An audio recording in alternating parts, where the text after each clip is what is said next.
আল্লাহ হেফাজতের মালিক, হেফাজত করেন যে কোনো ছোলায়, আবার পতন করেন যে কোনো ছোলায়। বর্তমান দেশ পরিচালনা করছে এনজিও মার্কা চট্টগ্রাম ডিভিশন সরকার। এই সরকার গঠনে জুলাই চক্রান্তে প্রধান ভূমিকা পালন করেছে কুমিল্লার কয় কুলঙ্গার। তাই উপদেষ্টা পরিষদে কুমিল্লা পাইছে অগ্রাধিকার। কুমিল্লার এক উপজেলায় আওয়ামী লীগের যে সাপোর্টার আছে, সারা বাংলাদেশে ন্যাশনাল চিটার পার্টি এনসিপি সে সাপোর্টার নয়।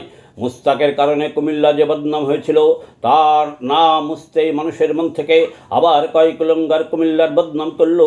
কথাই বলে, আগে ঠিক করো নিজ ঘর, পাড়া প্রতিবেশী, তারপর গ্রাম, ইউনিয়ন, থানা, জেলা ঠিক করার চেষ্টা করো দেশ জুড়ে।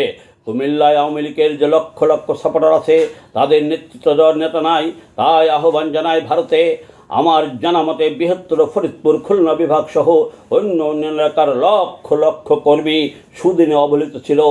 তারা হামলা, মামলা, মিথ্যা মামলার শিকার হয়ে ভারতে এখন বর্তমান অবস্থান করছে। আপনারা প্রতি আহ্বান জানাই, কুমিল্লার যেসব এমপি বড় নেতা ভারতে আছে, তাদের সহযোগীদের ধরে ধরে পাঠিয়ে দিন। এলাকায় যে জনগণের সাথে নিয়ে কয় কুলঙ্গারের বিচার করুক, কুমিল্লাকে কলঙ্ক মুক্ত করুক। সাবেক রেলমন্ত্রী মুজিবুল হককে আগে পাঠান। সে অনেকবার এমপি মন্ত্রী ছিল। এলাকায় তার জনপ্রিয়তা কেমন, এখনই সময় পরীক্ষা দেওয়ার। বেশি বলবো না, আল্লাহ বাঁচিয়ে রাখলে সামনে বলবো।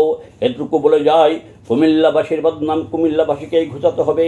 বঙ্গবন্ধুর নেতৃত্বে বাংলাদেশ স্বাধীন হয়েছে, শেখ হাসিনার নেতৃত্বে দেশের ব্যাপক উন্নতি হয়েছে।